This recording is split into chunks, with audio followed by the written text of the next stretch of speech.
আল্লাহ যাকে ইচ্ছা রাজত্ব দান করেন। কোনো এক দেশে নোশের নামে এক রাজা ছিল। সৈন্য সামন্ত, হাতি ঘোড়া, ধনসম্পদে তার কোনো তুলনা ছিল না। অঢেল সম্পদ, বিশাল সেনাবাহিনীর অধিকারী এ রাজার মনে বেশ অহংকার ছিল। পার্শ্ববর্তী রাষ্ট্রের ছোটখাট রাজাবাদশাহদের সে মানুষ বলে মনেই করত না।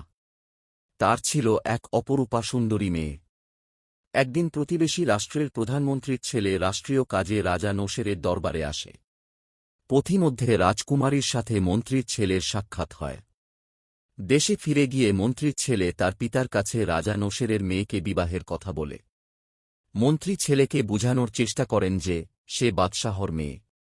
বাদশাহ নোশের তোমার মতো সাধারণ একজন মন্ত্রীর ছেলের নিকট তার মেয়ে বিয়ে দিবেন না। তাছাড়া সে সোনার চামচ মুখে দিয়ে বড় হয়েছে, আর তুমি একজন মন্ত্রীর ছেলে মাত্র। তার চাহিদা তুমি পূরণ করতে পারবে না। ফলে সংসারে দুঃখ দুর্দশা নেমে আসবে। জীবনে কখনো সুখ পাবে না। তুমি এ মেয়ের কথা বাদ দাও। আমি তোমাকে অন্য জায়গায় ভালো ও সুন্দরী মেয়ে দেখে বিয়ের ব্যবস্থা করব। কিন্তু মন্ত্রীপুত্রের একই কথা, সে রাজকুমারীকেই বিয়ে করবে, অন্যথায় সে আত্মহত্যা করবে। ছেলের কথা চিন্তা করে মন্ত্রী রাজা নোশেরের নিকটে যান। মন্ত্রী তার পুত্রের সাথে রাজার মেয়েকে বিবাহ দেওয়ার প্রস্তাব করেন। মন্ত্রীর প্রস্তাব শুনে রাগে রাজার চেহারা বিবর্ণ হয়ে যায়। রাজা বলে, তোমার ধৃষ্টতা তো কম নয়। সাধারণ একজন উইর হয়ে আমার মেয়েকে তোমার ছেলের জন্য চাইতে আসলে কোন সাহসে? তুমি এই মুহূর্তে এখান থেকে বেরিয়ে যাও। রাজা মন্ত্রীকে যার পর নাই অপমান করে তার দরবার থেকে বের করে দিলেন। দেশে ফিরে মন্ত্রী স্বীয় পুত্রকে ঘটনা আদ্যোপান্ত বলে তাকে ধৈর্যধারণের উপদেশ দিলেন। এদিকে রাজা নোশেরের অপমান সইতে না পেরে মন্ত্রী হার্ট অ্যাটাকে মৃত্যুবরণ করেন। পিতার মৃত্যুতে মন্ত্রীপুত্র শোকে মুহ্যমান। সে দেশের রাজা ও প্রধানমন্ত্রীর মৃত্যুতে অত্যন্ত চিন্তিত হয়ে পড়েন। তিনি মন্ত্রীপুত্রের নিকট থেকে মন্ত্রীর মৃত্যুর কারণ শুনে ক্ষোভে ফেটে পড়েন। তিনি বলেন, বাদশাহ নোশেরের কিসের এত অহংকার? আল্লাহ চাইলে তার রাজত্ব অন্যকে দান করতে পারেন। এর কিছুদিন পর বাদশাহ নোশের একদা কুরআন তেলাওয়াত করতে বসে সূরা আলে ইমরানের নিম্নোক্ত আয়াত পড়লেন। বলুন, হে আল্লাহ, তুমিই সার্বভৌম শক্তির অধিকারী। তুমি যাকে ইচ্ছা রাজ্য দান কর এবং যার কাছ থেকে ইচ্ছা রাজ্য ছিনিয়ে নাও, আর যাকে ইচ্ছা সম্মান দান কর এবং যাকে ইচ্ছা অপমান কর। তোমার হাতে রয়েছে যাবতীয় কল্যাণ। নিশ্চয়ই তুমি সর্ববিষয়ে ক্ষমতাশীল। আলে ইমরান 2:6। এ আয়াত পাঠ করে নোশের ভাবলেন, এটা কি করে সম্ভব?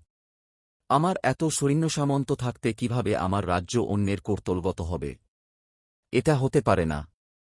কিছুদিন পর রাজা নোশের পার্শ্ববর্তী রাজ্যের একটি এলাকা দখল করে নেন। একদিকে মন্ত্রীর মৃত্যু, অন্যদিকে রাজ্যের জমি অন্যায়ভাবে দখল করায় ওই দেশের বাদশাহ নোফেল নোশেরের উপর ভীষণ ক্ষুব্ধ হন। নোফেল তার বন্ধু রাজা পারভেজের সহযোগিতায় নোশেরের দেশ আক্রমণ করেন। যুদ্ধে বাদশাহ নোশের পরাজিত হন এবং সপরিবারে বন্দী হয়ে বাদশাহ নোফেলের নিকট নীত হন। যুদ্ধে অসামান্য বীরত্ব দেখে এবং মন্ত্রীপুত্রের মনোবাসনা পূরণের জন্য রাজা নোশেরের কন্যার সাথে তার বিবাহ দেন। বিবাহে উপঢৌকন হিসাবে বাদশাহ নোফেল মন্ত্রীপুত্র আনজাসকে নোশেরের রাজ্যের প্রাদেশিক গভর্নর নিযুক্ত করেন, আর মন্ত্রীপুত্র আনজাসের শ্বশুর হিসাবে বাদশাহ নোশেরকে মুক্ত করে দিয়ে যেখানে ইচ্ছা অবস্থানের সুযোগ দেন। রাজা নোফেলের এই মহানুভবতায় বাদশাহ নোশেরও মুগ্ধ হন। তিনি মুক্ত হয়ে আবার একদা কুরআন তেলাওয়াতের সময় সূরা আলে ইমরানের ওই 2:6 নং আয়াত পর্যন্ত পেয়েছেন। তিনি এ আয়াত পড়ে কেঁদে আল্লাহ নিকট তোবা করেন এবং বিশ্বাস করেন যে মহান আল্লাহ অসীম ক্ষমতার মালিক। তিনি ইচ্ছা করলে যে কোন সময়ে বাদশাহকে ফকির ও ফকিরকে বাদশাহ বানাতে পারেন। শিক্ষা: আল্লাহ যাকে ইচ্ছা রাজত্ব দান করেন এবং যার নিকট থেকে ইচ্ছা রাজত্ব ছিনিয়ে নেন। তেমনি ধনসম্পদ, বিত্তবৈভব, প্রভাব প্রতিপত্তি, মান সম্মান যাকে ইচ্ছা দান করেন। কিন্তু তা পেয়ে অন্যের প্রতি অত্যাচার অনাচার করা অনুচিত। আমরা এই চ্যানেলে শিক্ষার ভিডিও আপলোড করে থাকি, তো আমাদের চ্যানেলটা সাবস্ক্রাইব করবেন। ধন্যবাদ।